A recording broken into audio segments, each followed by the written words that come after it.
भाई couch surfing में कैसा रहा आपका एक्सपीरियंस अब तक? अब तक तो काफ़ी बढ़िया रहा है। एक क्रेजी एक्सपीरियंस हुआ था मेरा अफ्रीका का फेवरेट कंट्री ट्यूनीशिया में। क्या हुआ था? ट्यूनीशिया आप भाई ऑफ कैमरा भी कहते हैं हिडन जेम है, तो भाई उसके बारे में मतलब थोड़ा लोग वैसे भी मोरक्को जाते बताना। हैं, ट्यूनीशिया लोग जा नहीं पाते क्योंकि वीज़ा का थोड़ा चक्कर है। पर ट्यूनीशिया में ना आपको ग्रीस का सेंटोरिनी आपने सुना होगा, हाँ हाँ। पूरा वाइट ब्लू वैसा भी मिलेगा। रोम का जो कोलोसियम है काफ़ी महंगा होता है, आई थिंक 20 यूरो का टिकट होता है और काफ़ी क्रेजी क्राउड रहता है। ट्यूनीशिया में सेम कोलोसियम है, 4 यूरो का टिकट है, 400 रुपये का, और आप राजा की तरफ चलोगे कि आप ओनली टूरिस्ट हो। फिर जो स्टार वॉर्स आपने सुना होगा ना, स्टार वॉर्स मूवीज, वो भी वहीं पे शूट हुआ है। तो काफ़ी बढ़िया कंट्री है, खाना स्पाइसी है, मज़ेदार है। वहाँ पे नहीं है। इंडियन रेस्टोरेंट मेरे को बहुत ही कम कंट्री है दुनिया में जहाँ पे मेरे को सर्च करके इंडियन रेस्टोरेंट नहीं मिला। ट्यूनीशिया, क्यूबा, फिर होंडुरस, 3-4 ही देश होंगे जहाँ पे इंडियन रेस्टोरेंट नहीं है, जिससे पता चल जाता है कि यहाँ पे इंडियन का इन्फ्लुएंस है नहीं। पर वहाँ लोग इंडियंस को बहुत पसंद करते हैं, मूवीज़ देखते हैं। भाई थैंक्स टू शाहरुख खान हम लोग तो काफ़ी पॉपुलर है दुनिया में। कहीं भी जाओ ऐसे हाथ फैला दो, कोई ना कोई तो मोटी पतली आ ही जाएगी। शाहरुख खान समझ के। सच में मैं पेरू में था एक डेट में, और फिर लड़की बोलती है, राजा पता है मेरे रूम में ना शाहरुख खान का पोस्टर लगा है। मैंने बोला ये तो अपने इंडिया में होता था, आज तो वो भी नहीं होता है। फिर मैंने ऐसे एक आधी पोज मार दिया, लड़की फुल फिदा हो गई। अरे वाह। मतलब शाहरुख खान ने तो काफ़ी सही सीन कर दिया हम इंडियन बॉयज़ का।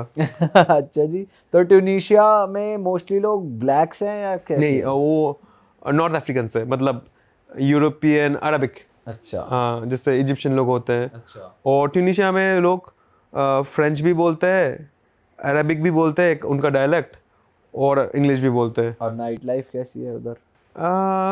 मतलब देखो अरबिक देश में क्या है कि अरबिक तो आपको थोड़ा पता है कि स्ट्रिक्ट इस्लामिक देश है। तो मैं शॉक हो गया कि लोग दारू पी रहे हैं। उससे भी ज़्यादा शॉक हो गया कि बीच पे ट्यूनीशियन लड़की बिकनी में घूम रही है। अच्छा। हाँ, तो मैं गया था बीच पे, लोकल फ्रेंड्स बनाए मैंने, और मैं शॉक हो गया कि वो लोग 2 पीस बिकनी में एक अरबिक देश में पूल में पानी में चिल कर रही है। तो मैं तो कंफ्यूज हो गया, भाई क्या चल रहा है, पुलिस मेरे को ना पकड़ ले। तो बोले नहीं, हम लोग ट्यूनीशिया में फुल चिल्ड है। एक्चुअली ट्यूनीशिया में एक ऐसा टाइम था कि अगर आप मॉस्क जा रहे हो और अगर आप 60 साल के ऊपर नहीं हो तो आपको पुलिस पकड़ लेंगे। अच्छा। मतलब एंटी इस्लामिक रेवोल्यूशन था। तो अभी एक आपने सुना होगा कि स्प्रिंग रेवोल्यूशन टाइप का कुछ सुना होगा इस्लामिक देशों में, वो ट्यूनीशिया से स्टार्ट हुआ कि भाई मेरे को जाना है, मॉस्क क्यों नहीं जाने दे सकते। सेम एक और कंट्री है, मैं गया था ताजिकिस्तान। ताजिकिस्तान में वैसे तो कहा जाता है एशिया का सबसे बड़ा मॉस्क है, पर आप दाढ़ी नहीं रख सकते। अच्छा। हाँ, और मैं कभी कभी ना दाढ़ी लंबा करता हूँ, दाढ़ी में मैंने नॉट लगाया था, और मैं जब चल रहा था तो लोग मेरे को घूर रहे, भाई क्या कर रहा है। मुस्लिम कंट्री, 98% मुस्लिम, पर दाढ़ी रखना अलाउ नहीं है, हिजाब अलाउ नहीं है, और पब्लिकली प्रे करना अलाउ नहीं है। तो काफ़ी सारे ऐसे कॉन्ट्रास्ट वाले दिख जाते हैं जो न्यूज़ में कभी नहीं आएंगे। आपने कभी सुना होगा कि 98% मुस्लिम देश है पर दाढ़ी नहीं रख सकते और हिजाब नहीं पहन सकते। भाई तो पहली बार सुना है। ताजिकिस्तान अपने ऊपर ही देश है, कश्मीर के ऊपर।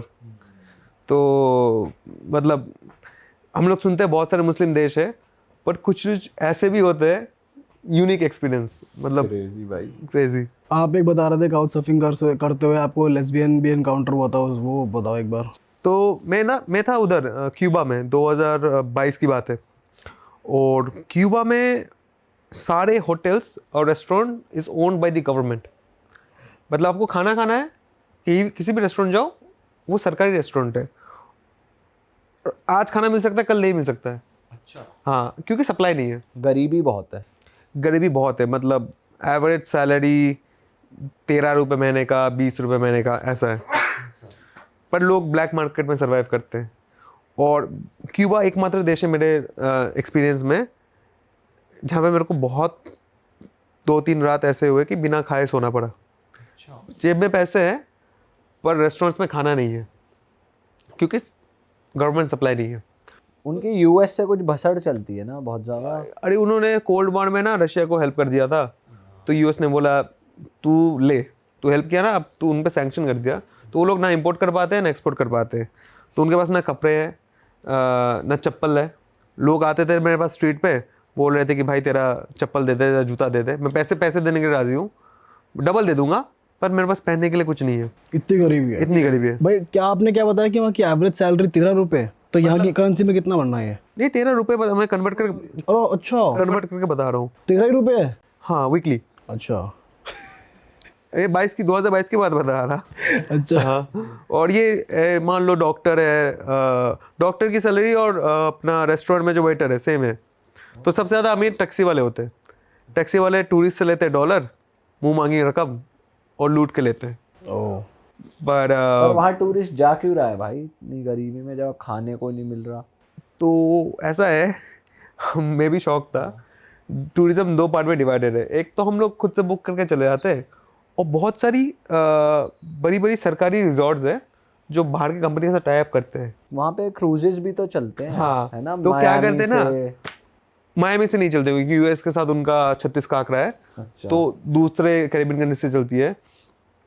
वो लोग आते हैं, वो एक बबल में रहते हैं, वो लोग ना लोकल्स के साथ बात कर पाते हैं, बड़े बड़े होटल्स में रहते हैं। वहाँ पे खाने का सप्लाई है। वहाँ पे इंटरेस्टिंग चीज़ है, मेरे को ना कॉफ़ी का बहुत तलब है। तो लोकल रेस्टोरेंट में खाना नहीं है, दूध तो भूल जाओ। तो फिर मैंने एक्चुअली एक इंस्टाग्राम से देखा था कि उसको पीना था कॉफ़ी कैपेचिनो, मेरे को भी पीना था कैपेचिनो, मिल नहीं रहा। फिर जो बड़े बड़े होटल्स हैं एकदम फैंसी वाले 5 स्टार वाले, वो भी सरकार के हैं, छोटे वाले भी सरकार के हैं। तो बड़े वाले पे सारा अवेलेबल है, इतना पता है। तो मैं एक दिन गया कपड़े वपड़े पहन के, और मैं स्पेनिश आता, तो मैं स्पेनिश में गेट को बोला कि मेरे को आपके रूफटॉप बार में जाना है। तो बोलता है आपके पास रूम है इधर? मैंने बोला नहीं है। भागो यहाँ से, भाग भाग भाग, ऐसे डायरेक्ट। फिर मेरे को लगा ये ऐसे तो कैसे ट्रीट कर सकते हैं मेरे को, मैं टूरिस्ट हूँ, कर नहीं सकते। फिर नेक्स्ट दिन मैं गया, सेम दिमाग से स्पेनिश हटा दिया, सिर्फ इंग्लिश में बोलना है। और होटल के बाहर ही मैंने टैक्सी लिया, और टैक्सी को बोला, मेरे होटल के सामने मेरे को रुका। टैक्सी वाले को दिया मैंने $1 500 मीटर के। वो मेरे को होटल के सामने, बंदा गेट खोलता है, रूम नंबर पूछेगा ही नहीं। मैं कैजुअली गया अंदर। फिर जाके मैं गया बार पे जाके मैंने कैपेचिनो खाया, खाना खाया पेट भर के। फिर बिल आता है मेरा उधर, उसमें ना ब्लैक मार्केट है। तो उस टाइम में $1.25 हुआ करते थे, और ब्लैक मार्केट में हुआ करते थे 125 पैसों। तो मेरे पास ब्लैक मार्केट के पेसोस थे, तो मेरा बिल आया था 200 पैसों का। 200 पैसों यानी कि आप मान लो सरकारी हिसाब से $8, ठीक है। और बोल रहे थे सर आप $8 पे कर दो क्रेडिट कार्ड से। मैंने बोला मेरे पास तो क्रेडिट कार्ड है नहीं। बोला ऐसे कैसे क्रेडिट कार्ड नहीं है, मतलब है काम नहीं कर रहा। तो मैंने ना क्रेडिट कार्ड बंद कर दिया था। तो वो स्वाइप कर रहा है, $8 कट नहीं रहे। बोला कितना बिल आया है? सर $8, 8 गुना 25, 200।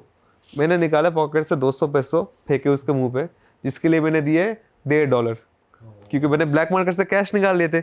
उसका मुंह, सारा ये पक्का होटल का गेस्ट नहीं है पक्का होटल का गेस्ट नहीं है। मैंने खाया, मैं निकल गया। तो ये दो चार ही ट्रिक हो जाते हैं। आपने भी उनके पैतरे उन्हीं पे मार दिए। हाँ, और फिर मैं ये सेम लूप नेक्स्ट अलग अलग होटल्स पे ट्राई किया। गया, कार्ड दिखा, कुछ होटल बोलते आपके पास कार्ड है? मैं ये देखो कार्ड, और कार्ड बंद कर दो ऐप में जाके, कार्ड काम नहीं कर रहा है। पैसे चाहिए कि नहीं? ये ले पैसे कैश, ब्लैक मार्केट के। क्रेजी भाई। पर वहाँ पे ऐसा है कि लोगों को सरवाइव करने के लिए अपना घर एयरबिनबी बनाना शुरू कर दिया। तो काफ़ी सारे लोग अपने घर रेंट करते हैं। उसी चक्कर में सरकार टैक्स भी लेते हैं लोगों से। जायज़ बात है, धंधा कर रहे हो टैक्स दोगे। तो काउच सर्फिंग इसलिए बैन है, क्योंकि लोगों को लगता है कि तू काउच सर्फिंग कर रहा है, फ्री में तो रुकवाएगा नहीं, तो पैसे ले रहा है तो टैक्स भर। तो मैं जब काउच सर्फिंग कर रहा था तो ऐसे प्रोफाइल मिले नहीं कि जो बोल रहे कि आओ, लोग थे कि मिलो। एक प्रोफाइल दिखा था मेरे को एक लड़की का, कि बोल रहा था एक्सेप्टिंग गेस्ट। तो मैंने उसको मैसेज डाला, व्हाट्सएप का नंबर भी चेंज हुआ, बट मेरे को बोला नहीं कि घर आओ, बस ऐसे एक आधी रिप्लाई कर रहे थे। तो मेरा 2 हफ्ते ट्रिप था क्यूबा में। लास्ट डे मैं जा रहा था हवाना, कैपिटल शहर, वहाँ से फ्लाइट थी नेक्स्ट डे। तो मैंने उनको टेक्स्ट किया, गाइस आप लोग मिल सकते हो आज, बस ऐसे ही मेरे को जानना है। फिर वो लड़की बोलती है मेरा प्रोफाइल पिक्चर देख के कि तू क्यूबा में है, क्योंकि मैंने क्यूबा का फ़ोटो डाला था। बोला हाँ, हमको लगा तू ऐसे ही इंडिया में बैठ के हमारे साथ बकचोदी कर रहा है, क्योंकि हमारे पास बहुत सारे ऐसे मैसेज आते रहते हैं इंडियन से। मतलब क्या बोल रहे हो? अच्छा कुछ नहीं तू घर आ जा। एड्रेस भेजा, मैं घर गया। घर की हालत तो एकदम टूटी फूटी, एकदम एकदम ख़राब हालत है। वो थे लेस्बियन कपल, और क्यूबा में LGBTQ बैन है। अच्छा। तो कपल थे, दोनों के 2 बच्चे थे, टैटू आर्टिस्ट थे, टैटू भी बैन है। तो टैटू भी बैन है? हाँ काइंड ऑफ, मतलब उतना जापान में जैसे टैटू बैन है वैसा कुछ है। तो उन्होंने फिर मेरे को गुस्सा, इंडियन कैमरा कुछ ख़राब बोलता है ना, मेरे को गुस्सा आता है या फिर डिफेंड करने का मन करता है। तो उन्होंने फ़ोन दिया अपना, भाई देखा कितने सारे +1 +91 +91 से मैसेज आ रहे हैं। और फिर उन्होंने गया ब्लॉक लिस्ट में, देखा 200 ऐसे ब्लॉक नंबर्स हैं। तो मैंने बोला क्या है? बोला भाई ऐसे मैसेज आते हैं, फ़ोटोज़ भेजो, अपनी नंगी नंगी फ़ोटोज़ भेजते रहते हैं। तो ऐसे बहुत सारे हैं इंडियन में, लोग खाली वेल्ले बैठे हैं, वेबसाइट से किसी का भी लड़की का नंबर मिल जाता है और कुछ भी भेजते हैं। और ये पहली बार नहीं है, ये मैंने बहुत बार देखा है ऐसे होते हुए। सिर्फ +91 नहीं था, +92 भी था जो पाकिस्तान का नंबर है। तो दोनों देश से ऐसे लोग थे। तो फिर मैंने उसको इग्नोर किया, मैंने चला इनसे बातें करते हैं। तो उनको पूछा कि भाई काउच सर्फिंग कर रहे हो, डर नहीं लग रहा है क्योंकि इलीगल है? बोलता है भाई हम लोग इलीगल जी रहे हैं एज ए लेस्बियन कपल। तो भाई तू टेंशन मत ले, पुलिस आएगा तो हमको पहले पकड़ेंगे बाद में तेरे को। तो मैं तो फिर भी पुलिस आते ही कहते होंगे सी माय सिस्टर। हाँ और कोई शक भी नहीं करता। कोई शक भी नहीं करेगा, ये तो बात सही है। आप लोग भी भाई भाई बोलते हो एक दूसरे को, पकड़े जाते हो तो कहीं